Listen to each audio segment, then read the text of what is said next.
المشاهدين الأكارم، السلام عليكم ورحمة الله تعالى وبركاته. نشرة الأخبار نوافيكم بها من الفضائية الإريترية، نستهلها كالمعتاد بأهم وأبرز ما جاء فيها.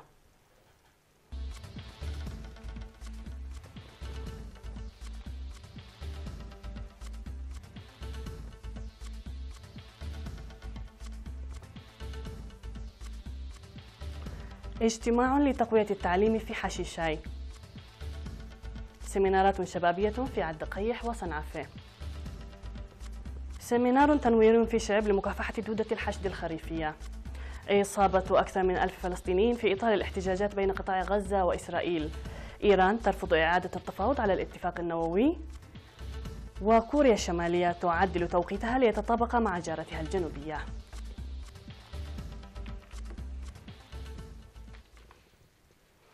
من العناوين إلى التفاصيل، أهلا بكم.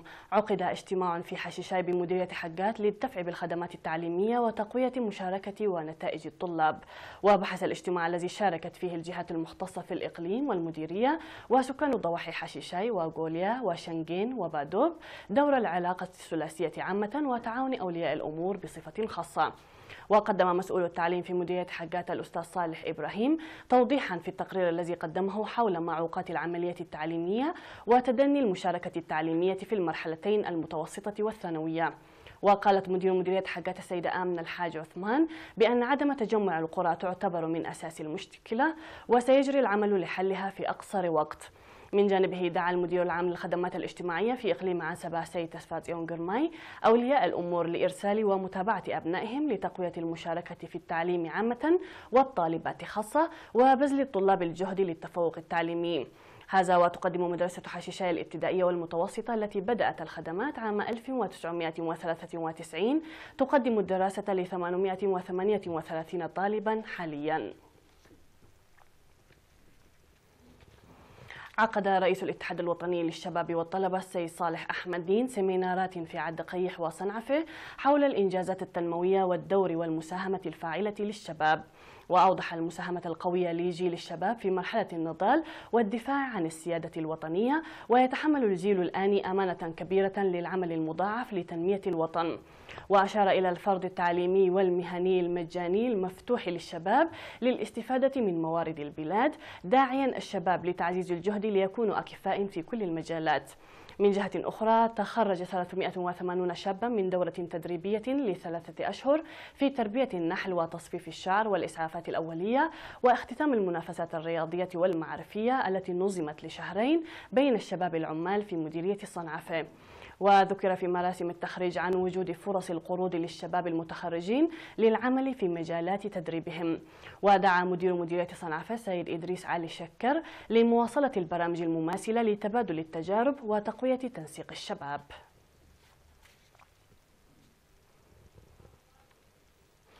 عقد مكتب وزارة الزراعة في مديرية الشعب سيمينارا تنويريا لمزارعي ضواحي منشب وتيلوك وجدق ووجيرو وودئيلو للتعريف بدودة الحشد الخريفية الطائرة وأسلوب مكافحتها.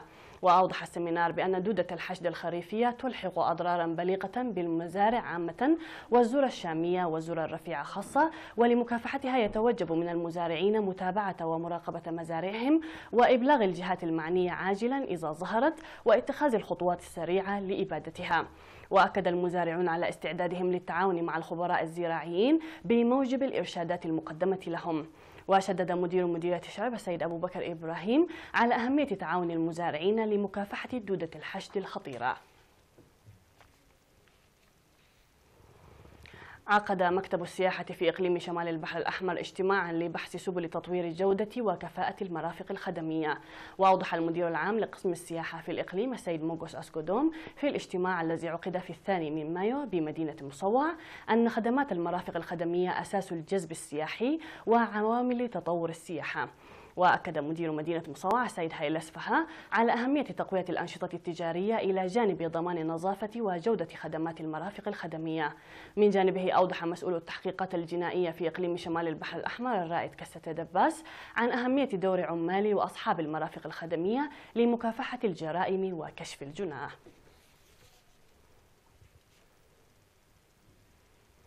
قال مسؤول تنمية المياه في مديرية أقردات السيد برهان محاري عن اتخاذ الإجراءات لحل مشكلة مياه المدينة بسبب دفن البئر وتعطل المضخة وقدم أنابيب المياه، وأوضح عن إصلاح الأعطاب وتغيير أنابيب المياه القديمة التالفة لتخفيف المشكلة، وأشار إلى وجود برنامج لإجراء تقيير في ساعات التوزيع وتعرفة الخدمات، موضحا عن زيادة شاحنات صهاريج المياه لتحصل مناطق عد قسلاي وحلة قصب ومناطق أخرى على خدمات شاحنات صهاريج المياه.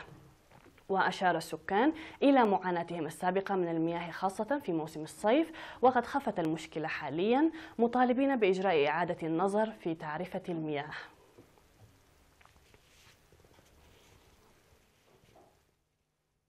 سيداتي وسادتي، من الأنباء المحلية إلى الأنباء العالمية بعد هذا الفاصل.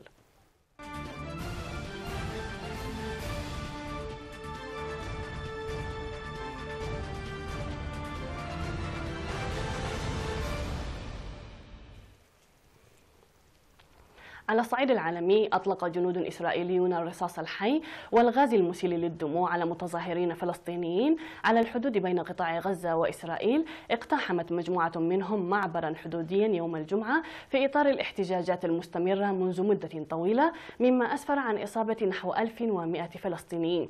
وقال مسعفون إن نحو 82 شخصا أصيبوا بالرصاص، وأنهم عالجوا 800 آخرين جراء استنشاقهم الغاز المسيل للدموع. وأصيب الباقون بإصابات أخرى على الجانب الفلسطيني من السياج الحدودي، حيث أقام سكان غزة مخيمات في إطار مسيرة العودة الكبرى التي بدأت يوم 30 من مارس. وقال محتجون إنهم استخدموا المقاليع لإسقاط طائرتي استطلاع إسرائيليتين صغيرتين بدون طيار، وأكد الجيش الإسرائيلي فقدانه للطائرتين. وشهدت احتجاجات غزة تجمع الآلاف بأعداد تتزايد أسبوعا بعد الآخر للمطالبة بحق عودتهم إلى منازل عائلاتهم أو أراضيهم التي كانوا يملكونها في السابق والموجودة الآن في إسرائيل.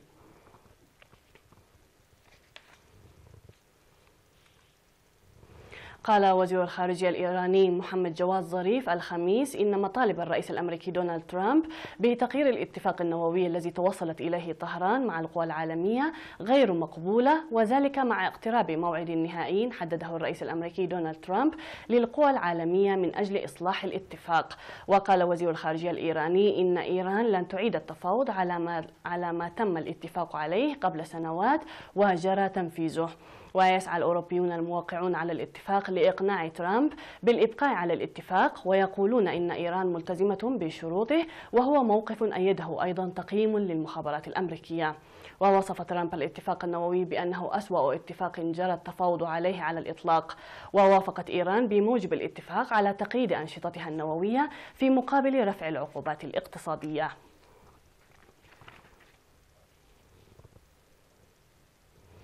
عدلت كوريا الشمالية توقيتها ليتناسب مع توقيت جارتها الجنوبية في أعقاب القمة التاريخية بين الكوريتين في الأسبوع الماضي بحسب وسائل الإعلام الكورية الشمالية الرسمية.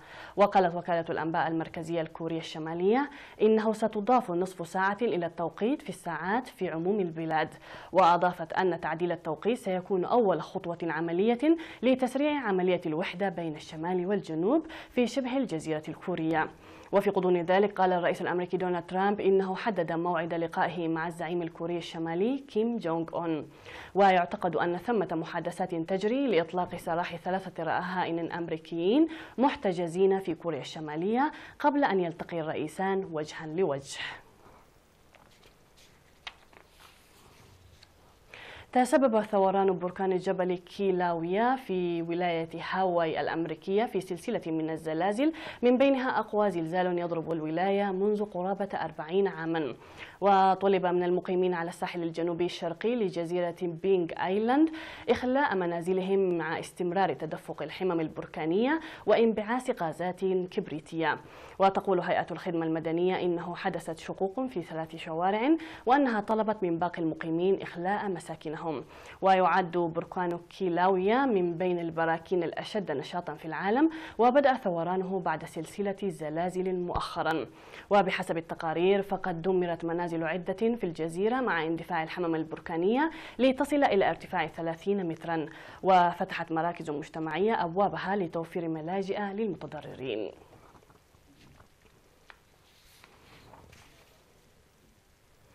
أيضا فاصل أخير مشاهدينا الكرام ونعود مع النبأ الرياضي الأخير، كونوا معنا.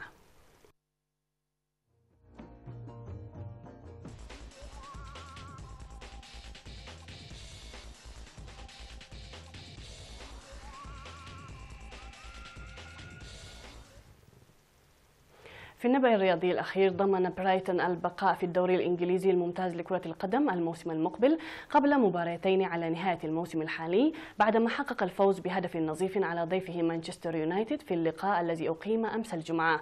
وهز المهاجم الألماني باسكال غروس الشباك بضربة رأس مستفيدا من تمريرة عرضية من خوسيه اسكيدرو في الدقيقة 57، حيث هيمن برايتون على المباراة وسط تألق من حارس يونايتد ديفيد دي خيا ليحرم المنافس من فوز كبير. وبهذا الانتصار تقدم برايتون للمركز ال11 برصيد 40 نقطة من 36 مباراة ليضمن إنهاء الموسم فوق ثلاثي القاع، وسيحل ضيفا على مانشستر سيتي بطل المسابقة. أما مانشستر يونايتد فتوقف رصيده عن 77 يحتل بها المركز الثاني.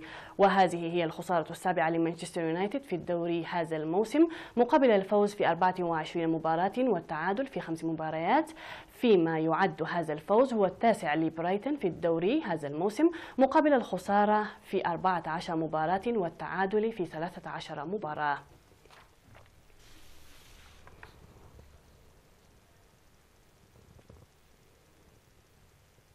نهاية النشرة مشاهدينا الكرام، شكرا لكم على حسن المتابعة، وقتا ممتعا نتمناه لكم مع بقية برامجنا.